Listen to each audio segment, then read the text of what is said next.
Najlepša hvala vsi, da ste se udeležili tega premiernega dogodka Point Outa.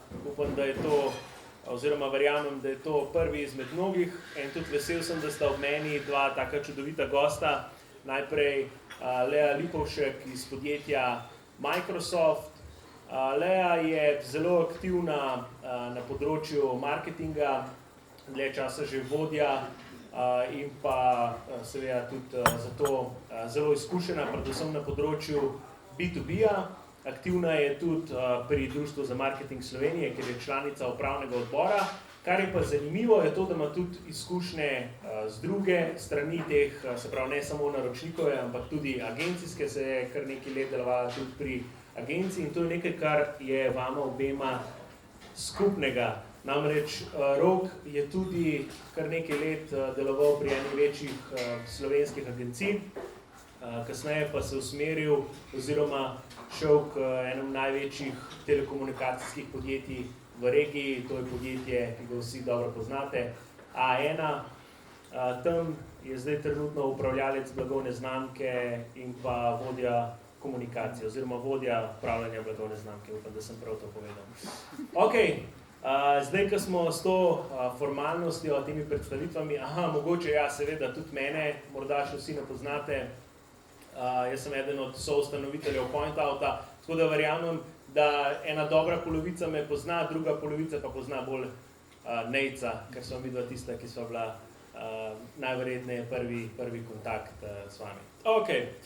Pa dajmo kar začeti, spodobi se, da če bomo govorili o prihodnjem oziroma tem desetletju, ki se je ravno kar začel, da tudi nekaj besed na začetku spregovorimo o preteklem desetletju. Po mojem mnenju, pa verjetno se boste tukaj kar z mano strinjali, je bilo preteklo desetletje tisto, v katerem se je digitalni marketing zares razvil.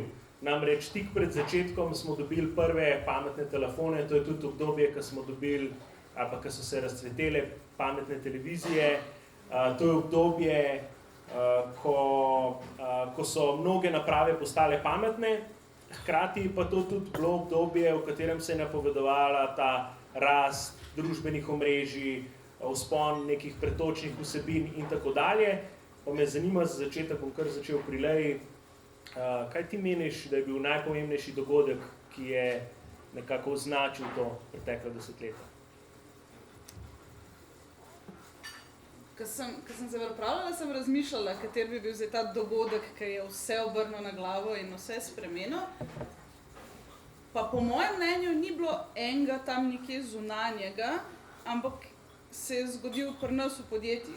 V bistvu takrat, ko smo se zavedali, da digitalni marketing omogoča merjenje in to zelo specifično, zelo konkretno in z zelo konkretnimi rezultati, ki se dajo povezati s prodajo. In ko smo se zavedali, da omogoča tudi optimizacijo. Se pravi, da niso več marketinške aktivnosti ali pa če rečemo oglaševanje, da niso več neka končna zadeva, ki jo daš v tisk in potem čakaš, kaj se bo zgodilo, ampak lahko s tem merjenjem in spremljanjem v bistvu konstantno optimiziraš. Tako da z moje perspektive je zavedanje tega in pol znanje upravljanja digitalnega marketinga to, kar je naredil tak boom.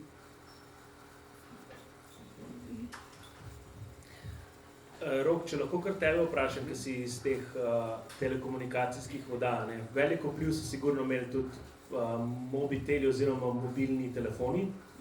Pa me zanima, kako je ta razcvet njihov oziroma prihod, ne, v prejšnjem pa še toliko dvig pomena uporabe mobilnega telefona in tega prehoda iz nekih računalnikov na mobilne telefone vplivu na naše življenje.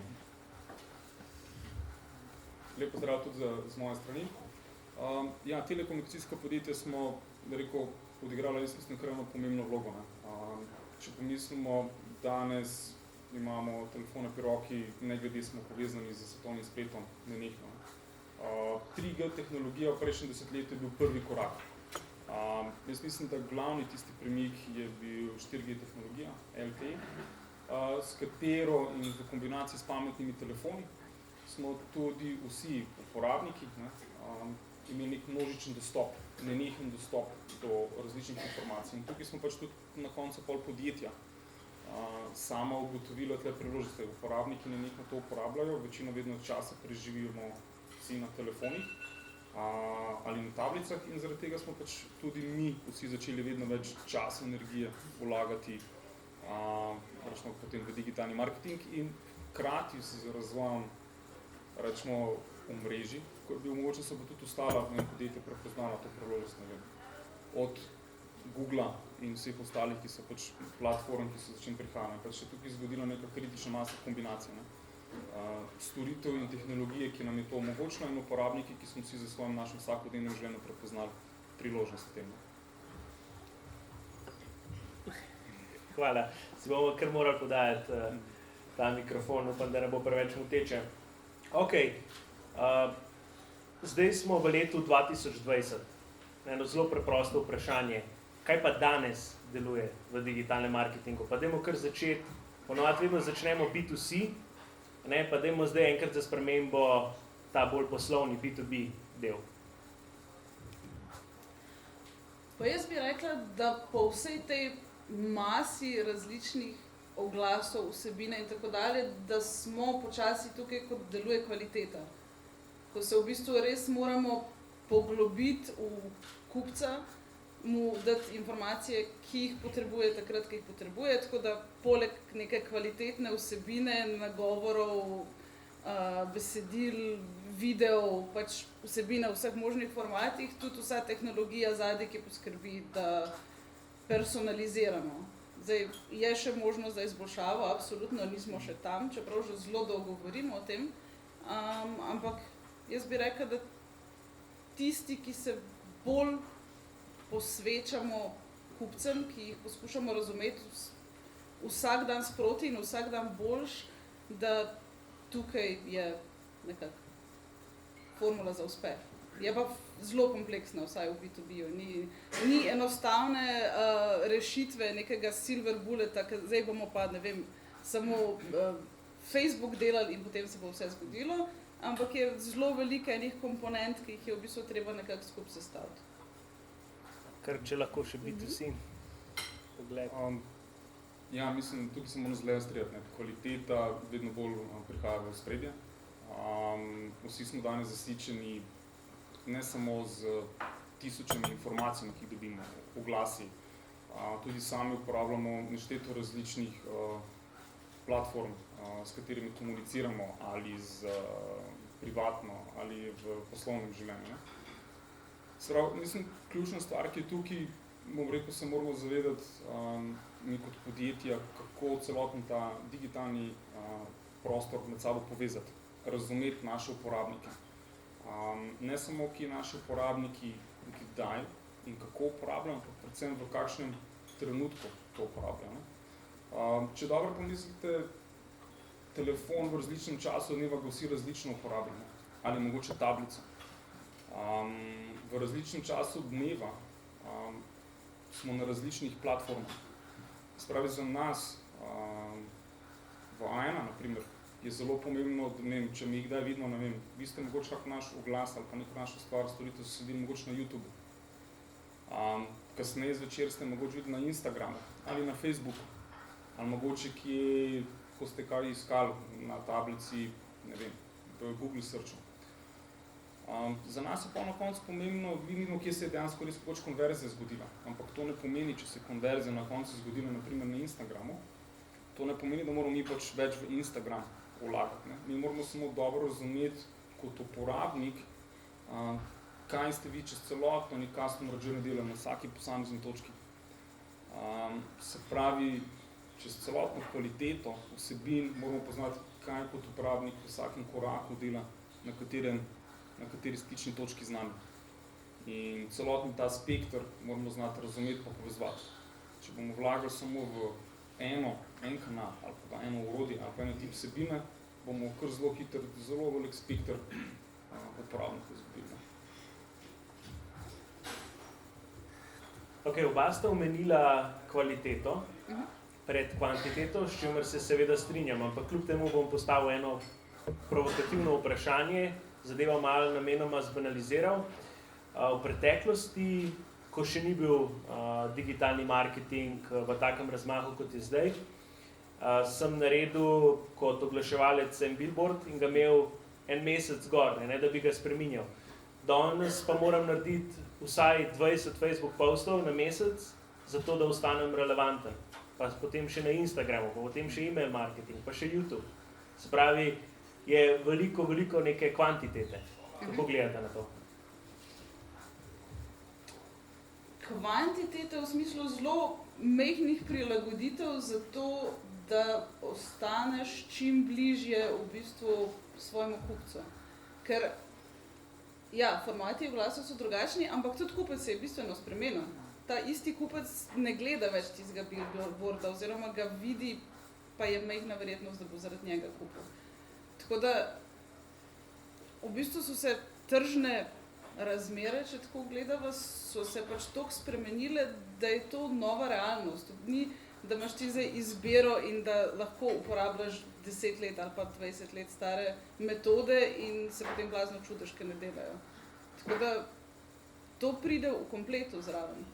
Je pa dejstvo, da pa po mojem mnenju, vsaj v B2B svetu, ne rabiš pa narediti 40 popolnoma različnih oglasov. Lahko jih, pa testiraš, kaj bolj funkcionira in podobno, lahko narediš pa 2 kosa konkretne vsebine, pa se potem poigraš v bistvu z oglaševanjem, z nagovorom na oglasu, naprimer, ali deluje ali ne. Je pa dejstvo, da je vedno več dela potrebno za dober digitalni marketing. In to je tudi nekaj, s čimer se bomo mogli ali sprijazniti, kar je dost brezvezen pristop, ali smo pa lahko navdušeni, ker v bistvu zelo veliko enih priložnosti ponuja, kaj se da boljše, kje se lahko tudi diferenciramo od ostalih in podobno. Rekel, če pomislimo več kot 10 let nazaj, 20 let, ne vem, takrat smo imeli mogoče radio, časopis, potem se je pridružila televizija, potem je prišel svetovni splet, ki je bil svetovni splet na, ne vem, ko smo bili svoje prve osebne računalnike. Bom drugače vprašal. Jaz vedno pravim, da mi se moramo vedno prilagajati uporabnikom, kje so uporabniki. In na platformah, ki jih uporabniki uporabljajo oziroma jih spremljajo, tam moramo tudi mi z njimi komunicirati, se z njimi pogovarjati. Če nas tam ni, za uporabniki potem nismo relevantni. Ok, mogoče samo kratko vprašanje, koliko od vas v snemu uporablja Facebook? Ok, večina. Instagram? Tudi. Ok, TikTok. Ne vidim skoraj nobene roke, ampak odkrito povedano razmišljamo, kako imeti račun na TikToku. Zakaj? Ker tam se zavedamo, da so najmlajše generacije, da je to za njih primarna platforma, ki jo želijo in jo uporabljajo. Zakaj je za to nas pomembno? Ker pač mi moramo tudi kot podjetje, organizacije se moramo naučiti, na kakšen način komunicirajo najmlajši, predvsem kako si želijo, da z njimi komuniciramo. In tako, da bodo oni prepoznali nas relevantne za njih.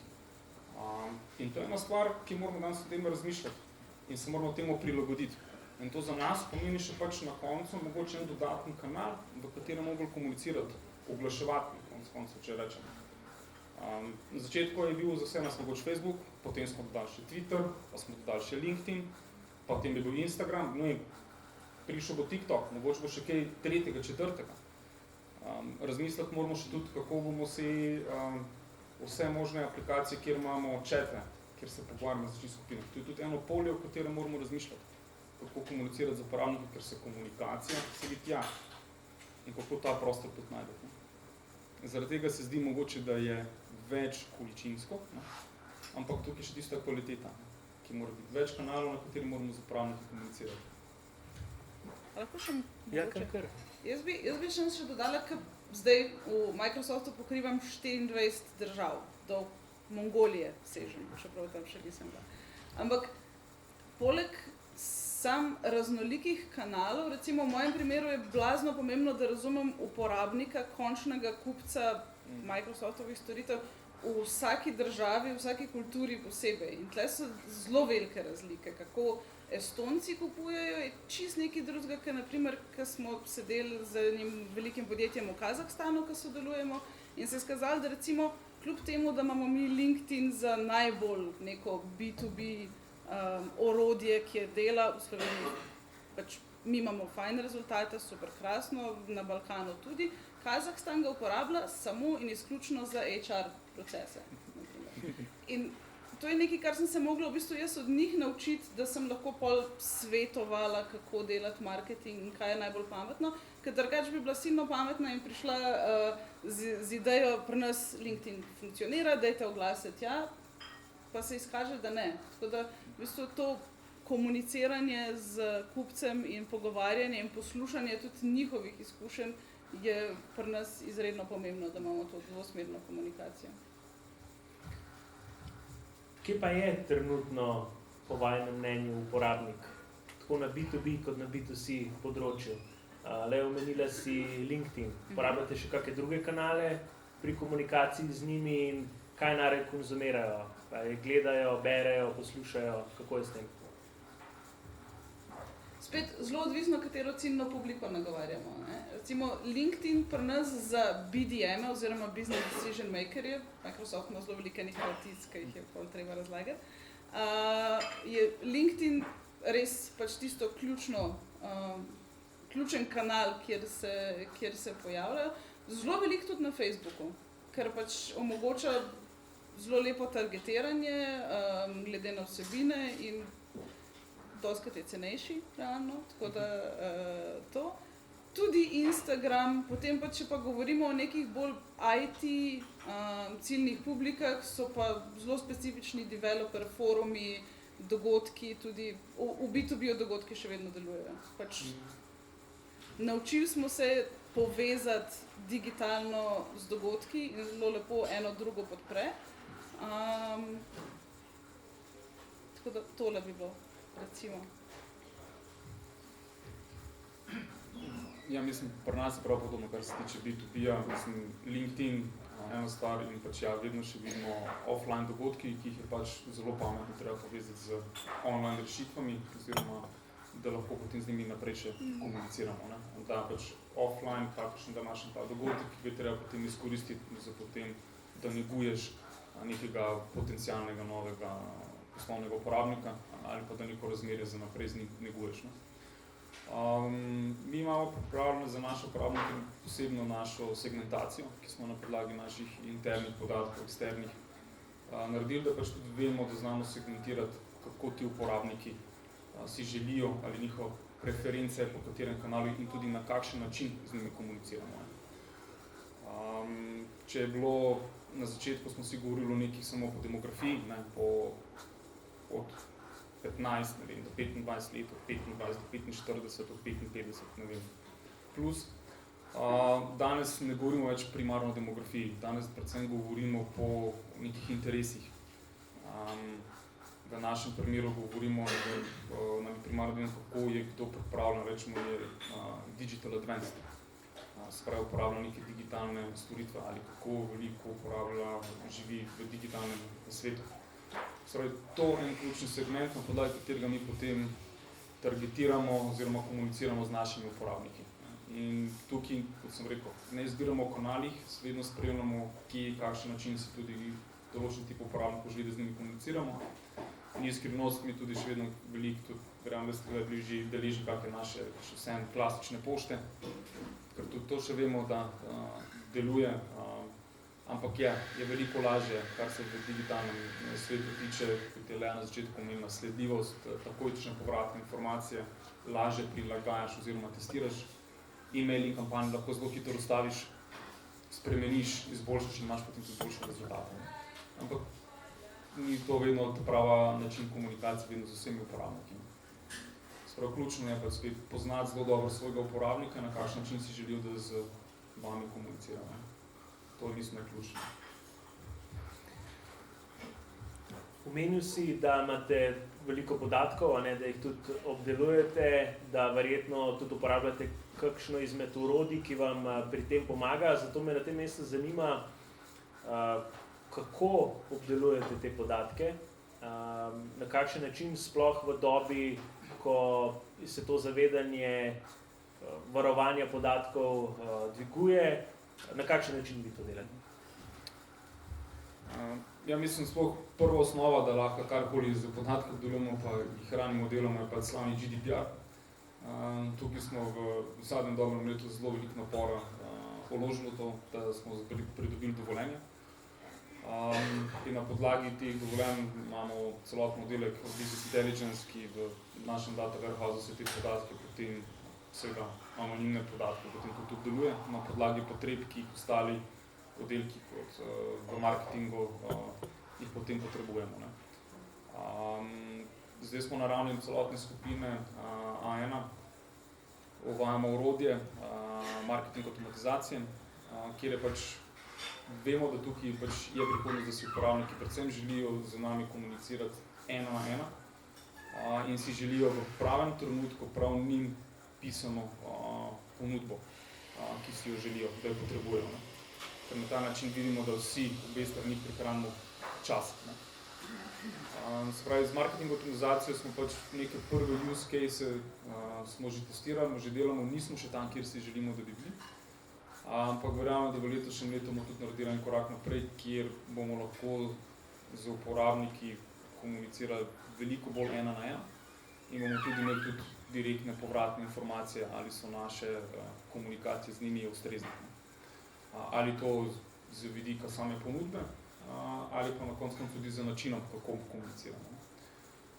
Mogoče za primer, da se znate predstavljati, kaj smo en use case naredili, ki smo ga testirali, je pogledali smo en tip uporabnikov, katerimi smo želeli dodatne storitve prodati. Pri tem smo se mogli odgovoriti na vprašanje, katere kanale uporabiti, ne? Ali jih nagovoriti najprej po e-mailu, ali jim poslati najprej SMS. In naprimer, to je že bilo, če poenostavim, smo se že med dvema kanalama odgovarjali, kaj bi pravi pristop. Potem smo se mogli odločiti, ali je boljše, da naprimer v mailu damo takoj video vsebino, ali damo nek splošni nagovor, ali damo kakšno infografiko, se pravi, pa na koncu smo se odločili za neko kombinacijo, da bomo pač po principu raztestirali, kot tudi mi sami osebno ne vemo. In na podlagi tega bomo potem tudi ugotovili, kakšnem segmentu uporabnikov si želijo komunicirati z nami in bomo pač potem to samo sproti nagrevali. Ampak to je tudi priznam, pred nami je še dolga pot, ki pač jo moramo ugriziti v to jabolko in se naučiti, ni druge stvari. Kaj pa pri vas, Lea, na B2B področju? Microsoft je globalno poznano podjetje, zato verjamem, da kamorkoli stopite, vsaj poznajo, ne, če že ne uporabljajo, vsaj eno izmed programskih orodij. Kako pri vas poteka ta segmentacija, personalizacija in tako dalje? Mi imamo tudi marketing automation že nekaj časa, ampak po mojem ne toliko dolgo, kot bi si mislili.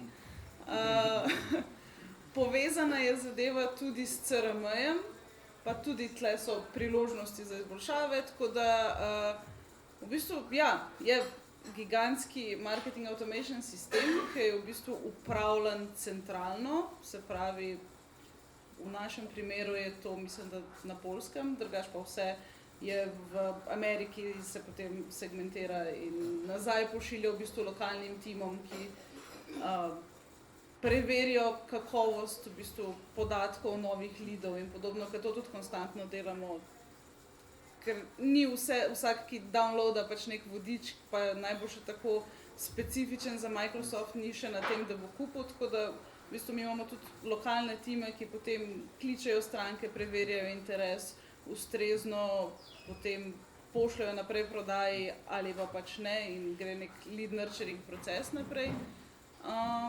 Kar je v našem primeru pol še dodatek, je, da poleg tega, da moramo svoj marketing automation in CRM in vso to povezavo konstantno izboljševati in v bistvu boljše nagovarjati končne kupce, je, da še Microsoft večino svojega posla naredi prek partnerjev. Torej, mi moramo te leade poslati partnerju, GDPR compliant vse. Tle zelo veliko vlagamo, da slučajno ne bi bilo, ker se po moje pogovarjamo tudi o velikih številkah, če kaj ne bi bilo v redu. Tako da se pol te podatki pošljajo partnerju in partner potem naprej nagovarja kupca. Tako da tle je še en dodaten korak, ki je dostikrat se mi zdi v B2B svetu, ker načeloma B2B podjetja ne komunicirajo direktno s končnim kupcem, da vso to mašinerijo vzpostaviš, koliko je treba, kar je pa tudi pomemben korak, na katerem ogromno delamo, je, da se potem partnerje usposobi, da znajo to uporabljati.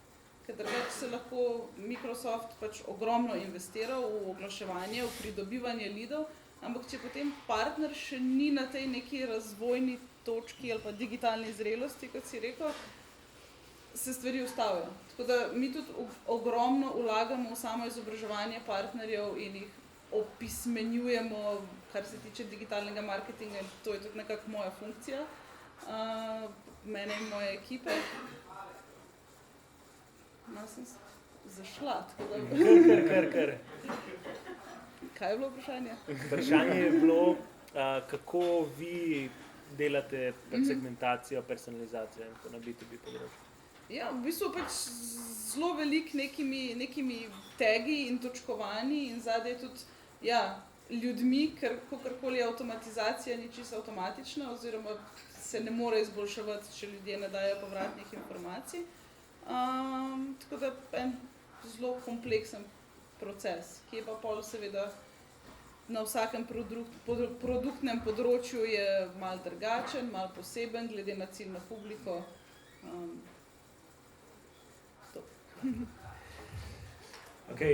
Jaz bom tudi zelo vesel, če bo kakšno vprašanje prišlo iz publike, tako da na tem mestu vas tudi pozivam, da lahko tudi kar me prekinete, povzdignete glas in postavite vprašanje našima čudovitoma gostoma. Mogoče že zdaj kakšno vprašanje? Ja, kar Saša. Živijo, Saša iz podjetja IKPG. Na začetku ste omenili, kako pomembno je, da Vse slišim. Kako pomembno je, da smo prisotni v bistvu na različnih platformah, kjer so tudi naši uporabniki. Zdaj teh platform je ogromno in skozi se pojavljajo nove in nove. Omenila sta TikTok. In zdaj v bistvu mene zanima podjetja, imamo pa seveda omejene budžete za komuniciranje. Mogoče imate kakšen nasvet, oziroma po kakšnih kriterijih se recimo vi odločate o tem, kdaj je primeren moment oziroma katera je tista primerna nova platforma, na katero pač vstopiti in začeti tam neke nove aktivnosti. V zadnjih letih se je veliko recimo govorilo o Snapchatu, pa se je pol izkazalo za neko dosti tako, kako se temu reče, muha enodnevnico. Kako vedeti? Če ne ide ta prava. Ali je ta platforma prava za nas, da je neka nova platforma, ki se pojavlja, ne prava ali ne, držala ali ne. V tem smislu. Jaz bi rekla, da probajte, ker je pač tako edino gre, pač z nekim relativno majhnim vložkom, to je tudi lepota digitala, da neke številke in rezultati se dobijo z majhnim vložkom. Probajte pa vidite, včasih znajo zelo presenetiti pač uporabniki z nekimi kanali, ki nam niti napadajo na pamet. Ne vem, v našem primeru recimo mi se s TikTokom nismo kaj dosti ukvarjali, na primer. Ampak absolutno se proba vsaka zadeva, ki je zanimiva, ki se vidi, da je pač nek traction na trgu in se potem na podlagi številk odločimo, ali se splača še malo investirati ali ne. Tako da to bi bil moj nasvet, da se poskusi. Ja, se strinjam, testirati. Konkretno, mi smo vajena, ko je bil Snapchat, ko je ven tako prišel, super, mi smo tudi par entuzijastov, enega v bistvu podjetju je ta trend zaznal. Super smo naredili tudi mi korporativni profil na Snapchatu. In nekaj mesecev je bil zanimiv profil, rastel, komunikacija je bila z uporabniki, ampak v pravici povedano danes profila več nimamo. Zakaj? Zgodilo so se dve stvari. Prvo stvar se zgodilo, pa Snapchat v Sloveniji ni tukaj dosegel neke kritične točke, ki bi tudi uporabniki, ki ga tudi veliko uporabljali. Kot drugo, pa smo ugotovili, da ni medij pravi za komunikacijo. Po pravici vedeno na Snapchatu komunikacija med nami je bila tipična za Snapchat, ki je samo neke šale, neka komunikacija med uporabniki, ki na koncu za nas za podjetje ni imelo neke, smo gotovili, dodane vrednosti. Ampak to smo pač testirali, videli smo nov kanal, smo ga testirali. Pač za nas je to neki resursov energije vložka je imel, ampak ja, je bil neko vložek, ki smo bili pripravljeni. Glavi se da bi ta trend zamudili. Isto kot sem prej rekel, pač treba je v digitalu je možno se testirati, poskusiti. Ni čarobne palčke, s katero boš lahko rekel, ja, tale stvar bo vedno delovala. Tudi stvari, ki smo jih delali 5 let nazaj, danes niso več tako učinkovite, ker se je pač spremenil navade uporabnikov ali so se pač neke nove tehnologije, pričem so se uporabniki drugam preselili. Tako da, kar je lepota tega digitalnega marketinga oziroma našega posla je, da vsak dan se učiš so neke novosti, ki jih lahko spreminjaš, testiraš. Tako da ja, ne smemo se bati, ja, je pač res, so tukaj budžeti omejeni in je pač znotraj budžetov treba kdaj razmisliti, pa prepričati vodstvo, da je kdaj treba mogoče le kakšno stvar razkirati, da ni vse televizija pa billboard, če se zelo pošalimo. Jaz bi mogoče dodala še samo drugo perspektivo. V bistvu, kaj je digitalni marketing prinesel, je ravno to, da ljudje, ki imamo ta curious mindset, pri nas se to ful spodbuja, da v bistvu prosperiramo, še posebej v marketingu, ker imamo res možnosti in priložnosti, da se probajo nove stvari, da se nekaj naredi drugače in zelo dobro vidimo, ali deluje ali ne deluje. Tako da cel mindset se je dosti obrnil okoli, se mi zdi. Ni več tega, da bi ti na začetku leta postavil neko strategijo, razdelil stroške in se pol ne ukvarjal, ampak imaš možnost pač to konstantno spreminjati in izboljševati. Tako da to se mi zdi zelo pomembno, da se nekako pove. Ok, če samo malo dodam temu, kar je Saša vprašala, se mislim, da ste dali zelo dobro točko v razmislek, v smislu treba probati. Je pa tudi res, da je teh kanalov, ki jih je treba probati ogromno.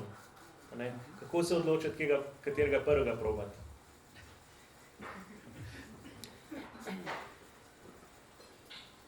Malo je treba po občutku, po moje.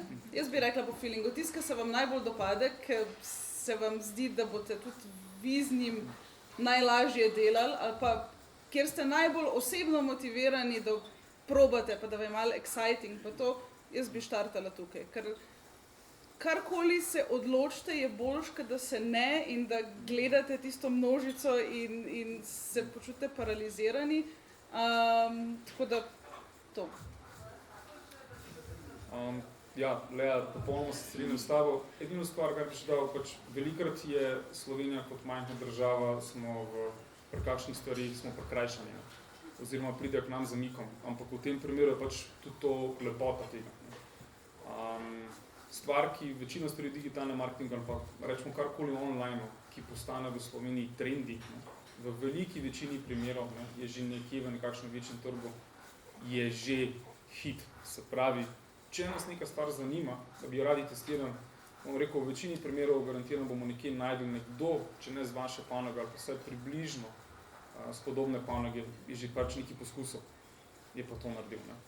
V tem primeru je mogoče manjši plus za nas, da kakšna stvar mogoče z manjšim zamikom pride, kdaj tudi v Slovenijo. Pa tudi mogoče, da kakšne napake ne naredite.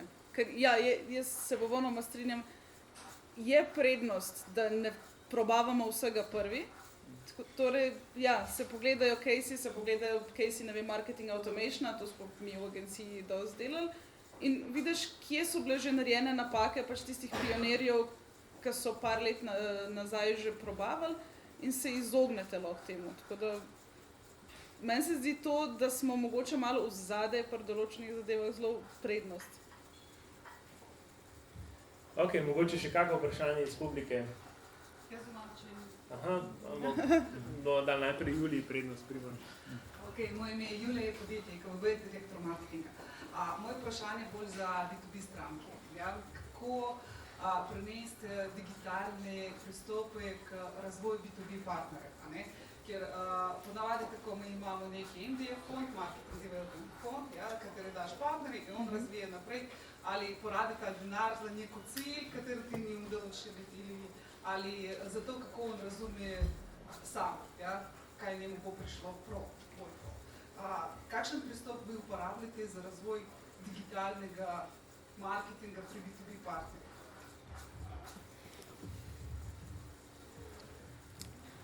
Ful dobro vprašanje, hvala. Še do ne tako dolgo nazaj je bilo podobno. Sicer pač jaz dobim investicije iz Amerike, na primer, in potem se odločim, kateremu partnerju bom dala in kaj bo on naredil s tem in tako, ne. In pridejo te investicije seveda z nekimi smernicami, ampak je bilo dost nedorečeno, kaj se bo zgodilo, kako se spremljajo rezultati in podobno. Tako da v zadnjih 2 letih, na primer, smo mi vzpostavili boljšo infrastrukturo, kar je pa, to sem že prej omenila, zelo veliko delamo na izobraževanju. Tako da zdaj imamo recimo po celi regiji teh 24 držav, smo zbrali največje partnerje, distributerje v našem primeru, ki pokrivajo največji del trga, tako da s 7 distributerji imamo zdaj konkretne delavnice in z agencijo zraven, imamo konkretne delavnice, kjer postavljamo v bistvu marketing automation na sales play oziroma scenarijih, ki delujejo za njih in skupaj delamo, Edin sistem, ja? Tako. Skupni sistem. Tako. In se pač skupaj pogovarjamo, ker prej je imel dostikrat Microsoft pristop, da pač on da in informacije in denar in pol je treba nekaj narediti. Zdaj pa vedno bolj sodelujemo s partnerji, ki pa imajo tudi lokalno še veliko boljš vpogled v stranke. Tako da izobraževanje. Nehali smo misliti, da partnerji vejo, ampak smo se začeli z njimi vedno bolj pogovarjati in v bistvu skupaj graditi zelo specifične in posledično tudi kvalitetne sisteme marketing automationa, ki se pol, katera kampanja bo, kakšna vsebina, kaj se bo pol zgodilo. Tako da ni samo dajte denar, ampak potem kontrolirati proces, kako to gre naprej. Ja. Oziroma skupaj ga postavljamo in postavljamo tudi sistem merjenja. Pač, ker mi zdaj delamo automation, na primer s partnerjem, se tudi pogovarjamo, okay, kako bomo merili, ali je to v redu, kakšna številka leadov bi bila za začetek, ker nekje moramo spet malo probati glede na prejšnje izkušnje, pa se pol optimizira, kaj je boljše, pa kaj ne. In ker tudi delamo s partnerji skupaj, je commitment bistveno večji, ker oni doprinesejo in sami postavljajo v bistvu svoje cilje. Niso jim več samo spuščeni od velike korporacije, ampak se vsi zavežemo, da bomo naredili to in posledično, tako, in so posledično rezultati bistveno boljši. Doda? Ne, nič kaj. Kar lahko primaš z vprašanjem. Jaz sem eno bolj rumeno vprašanje. Če lahko ocenite, koliko odstotkov komunikacije, ki je ne sploh števil, ampak je reakcija na naše vprašanje, kupcev pa stranka, ne? Koliko te komunikacije z vaše strani je umetne, oziroma pač ne vključuje vaše ljudi? Torej, ker jaz komuniciram kot vaša stranka z Microsoftom, pa za ena, koliko odstotkov komunikacije, koliko odstotkov vaših odgovorov je avtomatskih, umetnih, tudi brez človeškega faktora. A smo vsi slišali vprašanje? Ja, ok. Računamo. Ne vem, je to dober ali slab znak, bomo zdaj videli. Jaz priznam, mi še večinoma odgovorov je fizično, mislim, so osebe, za katerim odgovarjamo. Če se pogovarjate z našim chatbotom, ne, tam je vsa komunikacija poteka za chatbotom. Zaenkrat smo še na tej točki, da se še naš chatbot se tudi za marsikateri se še tudi uči sentimenta. Ker vprašanja v telekomunikacijah je zelo malo takšnih vprašanj, ki bi bila zelo enostavna. Ne vem. Ja, meni je, ne vem, ki nam kdo, naprimer, prek Facebooka, naprimer, nam pošle, ja, meni pa ne dela televizija, ne. Ok, ne, super, ne. Naprimer, prvo vprašanje je, ja, mi lahko prosim zaupate, na katerem naslovu ste. Aha, in potem ti povem naslov, če na tistem naslovu je več naročnikov, aha, kdo pa ste ta oseba, ne.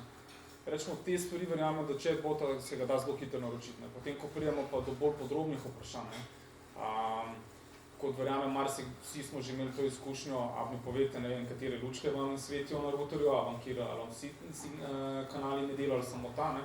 Pridemo zelo hitro do neke komunikacije, ki je zelo specifična in zelo podrobna, ne. In te stvari bomo mi rabili še kar nekaj časa, da se bomo lahko te chatbote naučili. Vsi pa stremimo k temu, da vse te osnovne informacije, najbolj osnovne informacije, že pa naprimer naš chatbot jih trenutno zna, tako da bi rekel manjši delež, za odstotka ne znam na pamet povedati, ampak prizna manjši delež je tiste komunikacije, ki jo upravljajo chatbote. V več kot 90% bi pa lahko sigurno rekel, če kakršnokoli je vprašanje, ki jo trenutno prek naših družbenih omrežjih se pošle, bo pa odgovorjena oseba, ki bo na drugi strani odgovorila. Jaz bi tudi rekla max 20%, ampak to je res tako moja osebna ocena. Ker ja, so chatbot variante, ki odgovorijo na klasična vprašanja to, kar lahko, in to mislim, da je kar dobro vzpostavljeno, in pri nas so chatboti kar v porastu. Tako, in interno, in ko se pogovarjamo s strankami, zaradi tega, ker je it's a quick win. Enostavno ga je postaviti, hitro pokaže pač nek return on investment, ali je uporaben ali ni. Tako da jih imamo radi, ampak ko se pogovarjamo o komunikaciji z Microsoftom, pa tudi kompleksno je. Takoj prideš na specifike podjetja, na kako infrastrukturo postaviti, in zelo hitro sam chatbot ne more, razen pač nekih parametrov pobrati, se ne more več resno pogovarjati. Kar je mogoče neka umestna varianta, so pa te centralizirani timi, recimo, ko so pač vprašanja, ne vem, o partner mreži, ki so specifična, ampak ne more biti popolnoma avtomatizirana, pa ne dobite več človeka v Sloveniji, naprimer, ampak se pa veže direkt na Varšavo, ki pokriva celo Evropo. Tako da tle se nekako poskuša optimizirati, ker je v končni fazi vseeno, ali vam odgovori lokalc, ali pa nekdo, ki se samo s tem ukvarja in res pozna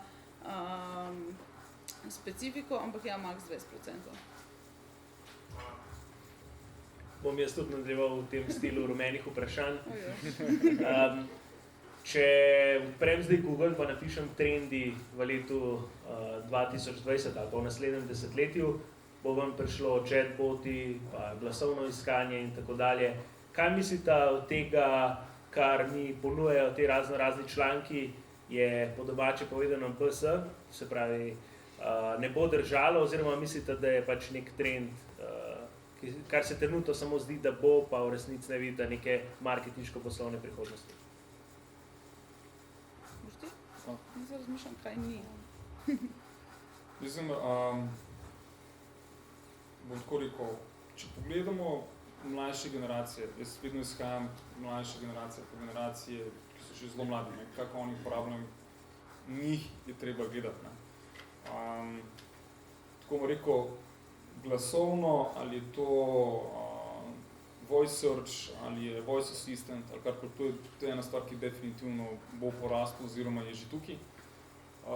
Zanimiv primer je naprimer od McDonald'sa, ne vem, če veste, pač McDonald's je ne samo zaradi tega, vedno več je, naprimer tudi, ko že v Sloveniji ima primere, ki lahko si sam naročiš na plazmici hrano in potem se dvigneš. Ne.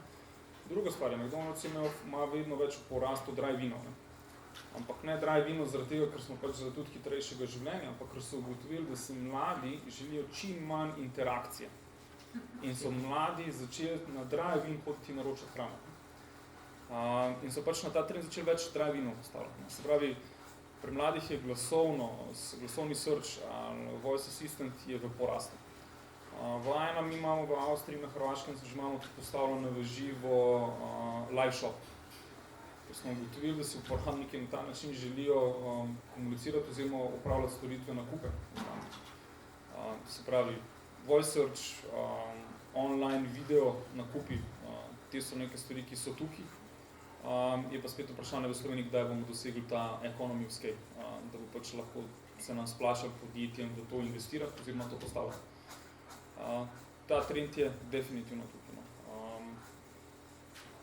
Kjer trend, ki ga mogoče se tudi ne spomnim z enega trenda, ki ga zdaj vsi slišimo, da pojedo ne bo, mogoče pa samo dalj časa, da bo, ne vem, augmented reality, virtual reality se, na primer, je že v zadnja leta pravi, da bo tukaj. Ne. Jaz verjamem, da bo vprašanje spet, da bo v Sloveniji, ker so možnosti. Tako virtual reality, augmented reality, ne vem, v Ameriki že dejansko največje profesionalne lige, NFL liga, na primer, že to dejansko z dodatne storitve izkorišča. Dajo ti možnost, da prek virtual reality spremljaš trening, kot da si na igrišču ali da si na samo tekmi v spredju. Spravi, tujini se že s tem igrajo, že izkoriščajo tudi za neke komercialne namene, določno še manjšem obsegu. Ne vem, priznam, jaz komi čakam, da bom lahko doma zvečer iz naslonala si, na primer, lahko nakupoval, gledal stanovanja in imel občutek, da po njihovih, spravi, to bo meni zelo veliko časa pa energije prihrane. Tako da te stvari se veselim, vprašanje pa res, se rekel, kdaj v Sloveniji bomo podjetja zaznala, da je to trend, ki ga želimo na njega stopiti.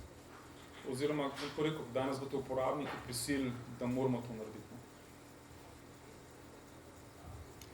Ja, ker v bistvu, pač ne vem, augmented reality tudi IKEA že ima praktično, ne? Lahko probaš, kako bo zdaj novi kos gledal in podobno. Ja, jaz se strinjam, težko, zato sem dala mikrofon naprej, ker težko najdem nekaj, kar bi rekla, ne, to pa ni res, to je BS, kot si rekel. Mogoče bi še dodala, ne vem, v B2B-u, account-based marketing. Še ena tema, o kateri govorimo že leta in bi človek pričakoval, da to pa zdaj že res znamo delati. Ne, učimo se še. Tudi mi se še učimo. Je pa recimo v Microsoftu to zelo hot tema, ki se izkaže kot izjemno učinkovit pristop. Ampak ja, zahteva ogromno ljudi, da se za specifične akaunte, za specifične ljudi znotraj, da se pripravljajo vsebine in podobno. Tako da spet nekdo je mogel skočiti pa probati, pa se je izkazalo, da je fajn. Druga stvar, podobno je social selling. To je tudi pri nas izjemno popularno, ker spet daje rezultate, ki so mogoče na prvo žogo malo težje merljivi, oziroma je treba spet postavljati tudi sisteme, kako bomo zdaj merili to, da se je nekdo angažiral na social media, pa da zadaj nimaš neposredne analitike, lahko si jo pa postaviš, da si to kmelo postoji in podobno. Tako da v bistvu je teh trendov precej, tako da se strinjam, da se je pa že težko odločiti, kam pa zdaj bi šel, pa kam bi skočil. Ok, kakšno prihodnost pa napovedujeta posameznim kanalom, orodjem digitalnim v naslednjih 5 do 10 letih? Tukaj imam v mislih zelo konkretno družbenim omrežjem, oglasom preko, ne vem, Googla, Facebooka in tako dalje. Mislite, da se bo to še nadalje razvijalo, da bo še uporabil v naslednjih 10 letih, ali je to nekaj, kar se bo moral transformirati, bo nastalo nekaj drugega? Pa jaz bi rekla, da ni se ravno zabiti, da se bojo jutri ugasnila, ampak da gre tudi tle vedno bolj v kvaliteto. Tudi na primer Google oglasi so zdaj že prehiteni z dejansko najbolj uporabno vsebino. Tako da se zdaj ukvarjamo še bolj z search engine optimizacijo, kako prideti na tisto tako imenovano zero mesto, ki pride pred vse oglase, za katere je treba plačati, ker pač poda najboljši odgovor na vprašanje, najbolj relevanten za uporabnika. Tako da spet se usmerjamo vedno bolj na kvaliteto. In mislim, da se bomo mogli počasi bolj zavedati, da bo treba vedno več resursov, tako denarnih kot človeških, mogoče še bolj človeških, usmeriti v digitalni marketing oziroma v relevantnost za kupca, v katerem koli oddelku v podjetju bo ta stala. Mislim, ni se treba bati, da bo družbena omrežja izginila, pač to je že tudi iz samo psihologije narave nas, človeštva je taka, da pač uživamo v njih, ne, želimo se pokazati. Bo pa, ne vem, vse smo že videli, Facebook je določen segment uporabnikov, na Facebooku jih več danes ne najdemo, ne. En del se je preselil na Instagram, ne. Koliko se že premenil, en del se mogoče seli na TikTok, drug del segmentov se je preselil samo na rečemo čete, ali je to, ne vem, od WhatsAppa, Viberja, Telegrama, Signala, ne vem, mogoče so še drugi, ki niti sami ne poznamo.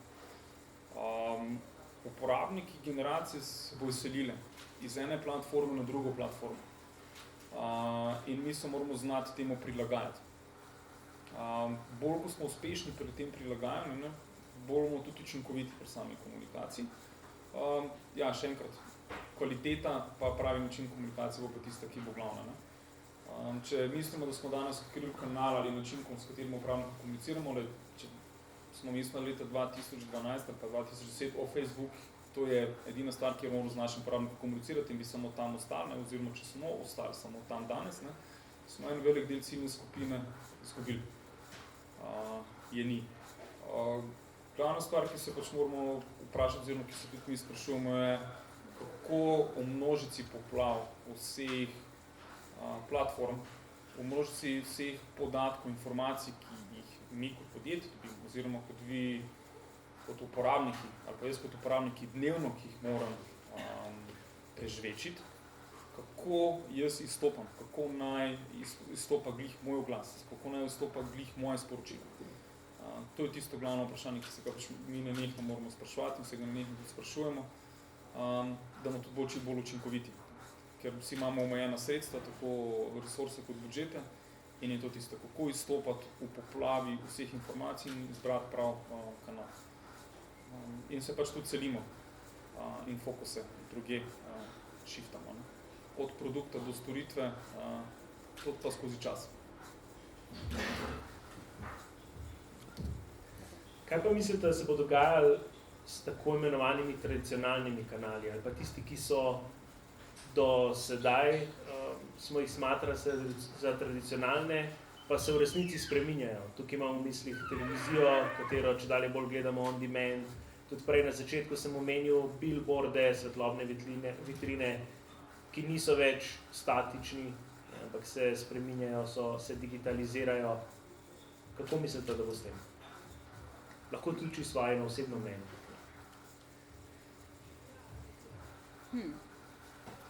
Jaz imam občutek, da to je pa res moje osebno mnenje, ampak da na teh kanalih uporabniki ne bodo najbolj navdušeni nad oglaševanjem kot takim.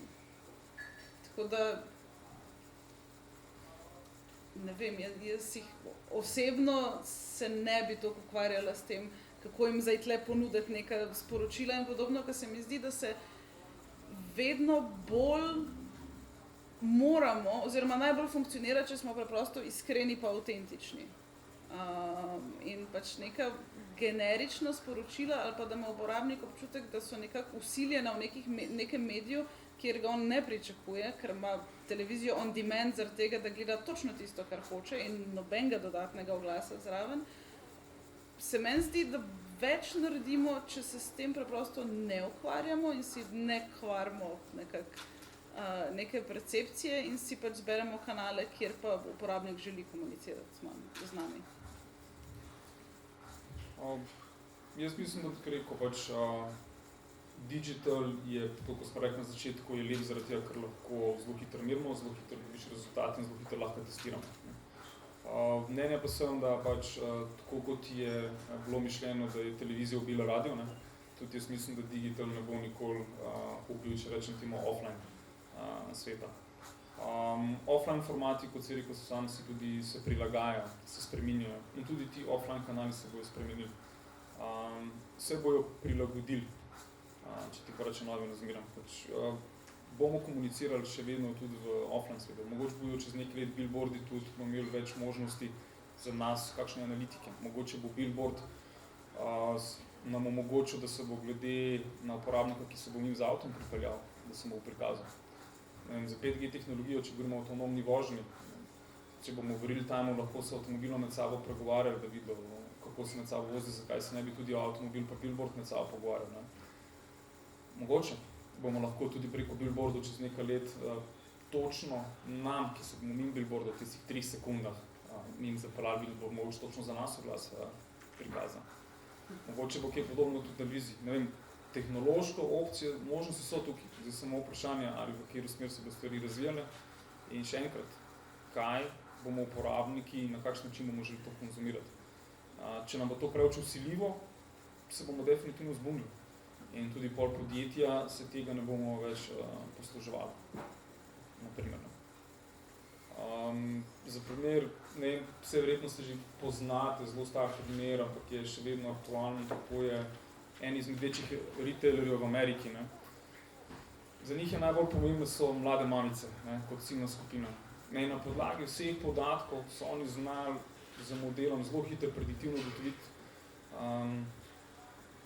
katera ciljna skupina je točno po mlade mamice, oziroma so ženske, ki bi rade zanosile ali se pripravili, da imeli otroka. In ko so oni to vedeli, oni so imeli za več kot 80% verjetnosti so lahko v 3 mesece naprej ugotovili na podlagi izdelkov, ki so jih ženske pri njih kupovale. In so oni začeli jim pošiljati letake. Ampak, kaj se zgodi? Ciljna skupina popolnoma zadeta, popolnoma relevantni produkti, storitve, ki so jih pač potrebovali, akcijske cene. Ampak je bil občutek, da je to bilo preveč vdor v njihovo zasebnost. In rezultati so bili pol katastrofalni. Je bil pač tukaj negativni odziv uporabnikov. Iz tega so se naučili, da morajo pač to na manj invaziven način storitev uporabljati, oziroma na manj invaziven način ponuditi stvari. Ne? Se pravi, tudi vi direkt uporabniki smo tisti, ki tudi vedno dajemo nek feedback podjetjem, kaj si želimo, kaj pa ne. In tukaj bo od vsakega uporabnika od nas odvisno, kako veliko, bom zdaj tako povedal, veliko podatkov, informacij si bomo želeli nekomu dati, da nam bo neko za nas prilagojeno storitev nam ponudil. Tukaj bo od vsakega od nas odvisno, kaj si želimo, ali želimo na ta načas, nam je to komfort, ali je to nam prihranek časa, ali je to kaj tretjega. Ne? Manj podatkov, kot bomo mi kot uporabnik, jih bomo za sabo puščali v digitalnem svetu, pa ki druge, ne? Podjetja nas bo težje ena na ena nagovarjena, ampak na ta način tudi neke priložnosti se bo zgodilo. To je tisto vprašanje, ki je danes neko zelo perečo, ki se ga vsi dotikamo, pogovarjamo, ne? Kaj je plus ali minus, in tukaj bo vsakega od nas, da se odločimo, do kam iti. Za trenutek bi se sam navezal na to, kar je Leja povedala, da uporabnik je tudi do neke mere lahko nezadovoljen, ne? Če dobi mogoče neko vsebino, ki jo ni pričakoval. Ne? Mislim, da nekaj dni nazaj, mogoče en teden, je direktor Netflixa rekel, da Netflix ne bo imel oglasov. To vam je mogoče presenetljivo, zaradi tega, ker zakaj bi sploh Netflix imel oglase, ne, saj plačamo za to, da lahko gledamo vsebine, ne, on demand. Ampak v resnici nekateri konkurenti že imajo, recimo Hulu, ki ga še ni v Sloveniji, tudi izračunano je bilo, da v primeru uvedbe oglasov Netflix, da bi zaslužil, ne vem, dodatno milijardo pa še nekaj, tako dalje. Hulu ima recimo to rešeno na način, da pred ogledom, se pravi, filma ali pa serije, vidimo neko oglas, ne? In zato tudi nekaj manj plačamo. V resnici podobno je to tudi izkoriščal že prej Amazon s svojim Kindlom, ne? Verjetno tudi veste, da lahko kupite Kindla, ki vam kaže oglase in je zato nekaj cenejši. Tako da so neki te poskusi, ki mogoče so bolj ali manj posrečeni, da pridemo tudi v neke nekih nenavadnih okoliščinah, v bistvu nagovarjamo kupca z nekimi oglasi. Ok, mogoče še kakšno vprašanje? Ja. Aha, dve vprašanji bomo tukaj. Živijo, Uroš, izvame za vse. Glih na to bi se navezal, kar je Zoran zdaj rekel, se pravi, da Netflix nima oglasov. Zdaj smo pri zadnjih 2 mesecih priča 2 posebnostima. En je bil na naši televiziji, se pravi Jezero, in drug na Netflixu Six Underground, kjer je bil product placement res tako zelo očiten. Zdaj mogoče tle malo posegamo v to, a Netflix oglašuje ali ne, dejansko skozi ta film obupno, Six Underground, ne. Ampak mogoče vidva, čeprav vajni branži niste ali toliko specifični za to, ampak vidva mogoče vidite, da se bo tudi ta trend product placementa zdaj v bližnji prihodnosti in da bo bolj intenziven. Ja, v mojem mnenju ja, ker je način, kako dobesedno plasiraš produkt in znotraj, to je kot native oglaševanje na nek način. Tako da jaz bi rekla, da ja, do neke mere, ko bojo gledalci oziroma uporabniki dvignili glas in se ne strinjali s tem. Ampak mislim, da je še prostora, da vmes marsikdo zelo veliko zasluži, preden bo do tega prišlo. Ja, product placement je že, mislim, od linearne televizije že neka stvar, ki se ga marsikatero podjetje poslužuje, ampak ja, product placement je ena stvar, ki je treba zelo dobro na pamet način narediti. V Netflixovem primeru, ste ga sami omenil, je točno to, je pač izvodilo neko negativno percepcijo. Ne. Se pravi, product placement je ena stvar, ki se jo marsikatera podjetja, pač ja, mi zelo malo poslužujem, ampak druga podjetja tudi se ga dosti poslužujejo, ne. In je zelo na smart način narediti. Treba. Drug primer je na primer Heineken in James Bond, ne. Za brezalkoholno pivo, ki so šli tudi v kampanjo. To je tudi product placement, ki so ga naredili popolnoma od branže drugam. So različna deljena mnenja, a je bil to prav pristop, a ne prav pristop, ampak očitno Heinekenu na podlagi, ne vem, informacij, podatkov ali pač na koncu testiranja in poguma so se odločili, to je ena smer, ko gre pač. In je tudi ten product placement, ki na njega zelo veliko stavimo. Ampak v Sloveniji trenutno, ja, mi v Ajno se tega nismo tudi veliko poslušali zaenkrat. Nekaj majhnih poskusov je bilo, ampak je tudi eno polje, ki bi mogoče bilo zanimivo ga za nas tudi raziskati v prihodnje. Je pa mogoče tudi stvar expectation managementa, ker naprimer, to je pa čisto osebni primer, moja mami je gledala eno črnogorsko serijo, naprimer, kjer je pa režiser praktično cel projekt financiral s product placementom. Pač je specifičen hotel, so specifični vsi možni produkti, ki so uporabljeni in to so vsi vedeli. Tudi gledalci so vedeli in jim je bilo običajno, na momente zabavno in je sprejeto zelo dobro. Ker ni bilo nikoli skrivano ali pa kot da tega ni, ampak je bilo logično. To je vir financiranja, v vsakem primeru moramo imeti milo, zakaj ne bi pokazali, da je pač to DAV, na primer. In zaradi pač expectation managementa zadeva zelo dobro funkcionira in mislim, da gospod tudi režira že nove stvari, tako da mu gre krasno. Kaj pa product placement v digitalu preko, ne vem, YouTube kanalov ali pa preko influencerjev? Tudi ste to že kaj počeli? Predvidevam, da ja. Jaz tle za nas težko odgovorim, ker imam pač s partnerji in s samimi produkti nimam toliko stika, tako da se bom tale izognila. Ja, mi pač nekaj delamo z posameznimi influencerji, ampak predvsem se bolj osredotočamo tako imenovani neki mikroinfluencerji, se pravi poskušamo neke svoje influencerje, pač, ki še mogoče niso tako slavni ali pa veliki in poskušamo pol z njimi graditi pa delati. Ja, influencerji so ena stvar, ki ti dejansko v zelo kratkem času ti pomagajo večji reach dosežiti, ali pa predvsem ciljno skupino, ki jo mogoče nimaš trenutno v svojem footprintu. In pač jih takrat se z njimi povežeš, mora biti pa ta vsebina za obano, pač za obe strani kot partnerja mora biti relevantna. Ne.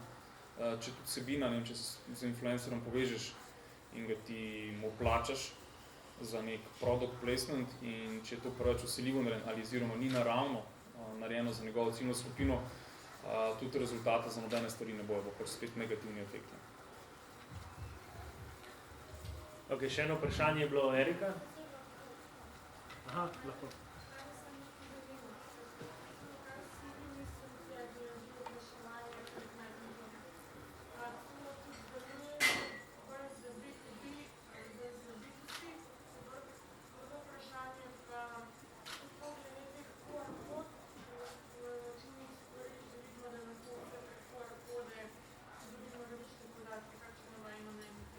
Se pravi, vprašanje se nanaša na Facebook Messenger in kako gledate na to uspešnost tega kanala in pa drugo vprašanje se nanaša na QR kode.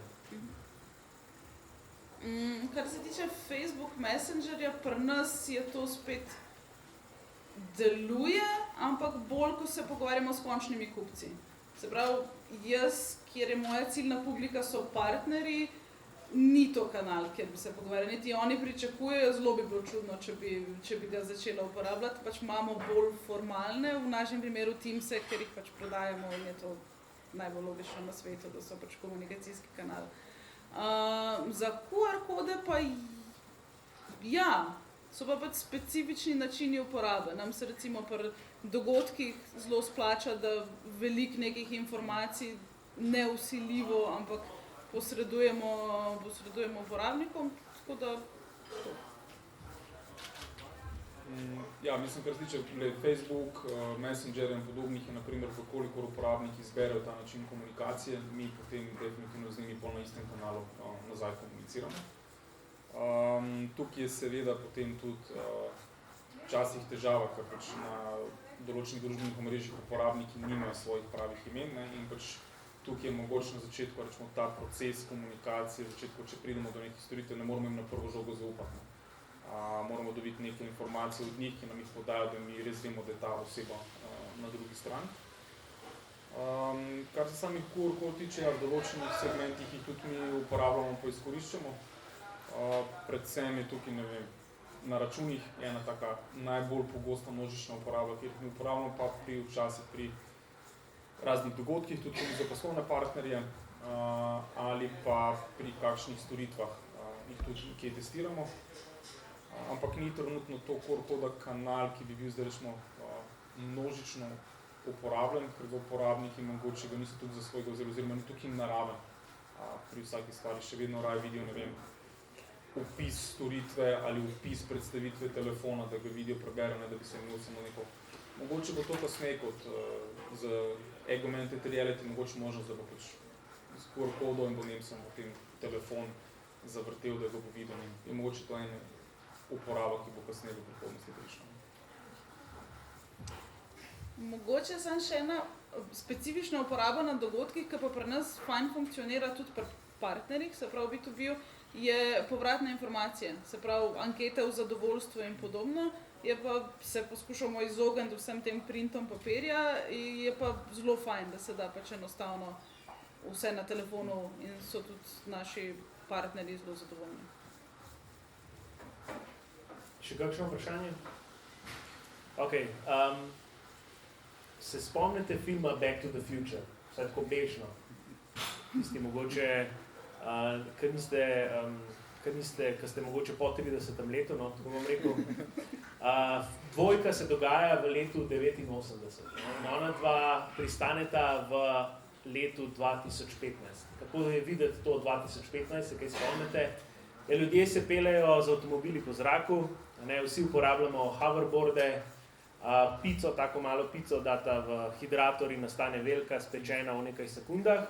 Ampak po drugi strani je pa to tudi svet, ki uporabljamo Skype podobna orodja, kjer imamo mobilne telefone, dejansko v filmu, kjer že poznajo drone in tako dalje. Se pravi, film je kar nekaj stvari prav napovedal, pa tudi kar nekaj jih je zgrešil. Ne? Tukaj je na mestu vprašanje za vaju. Kaj pa vidva mislita, kaj je vajin bold prediction za naslednjih 10, 15, 20 let? Pa kar se tiče B2B marketinga, jaz ne bi zdaj izumljala ničesar novega. Jaz mislim, da je še zelo veliko priložnosti, da obstoječa orodja oziroma da povežemo digitalna orodja s poslom dejansko. In tukaj se bojo delale ključne neke razlike med uspešnimi in neuspešnimi podjetji. Druga, mogoče malo bolj bold, je pa to, da v vsej tej avtomatizaciji, pa artificial intelligence in podobno, ne, kjer zadeva funkcionira, ogromno se investira v to, ogromno se testira. Glede na to, da bo vedno več tega uporabe, bi bil moj prediction, da bomo toliko pametni, da bomo zaradi tega manj delali. Ker pač zato ustvarjamo vso to mašinerijo, pa robotiko in avtomatizacijo, da nam pač te stroji pomagajo bolj živeti.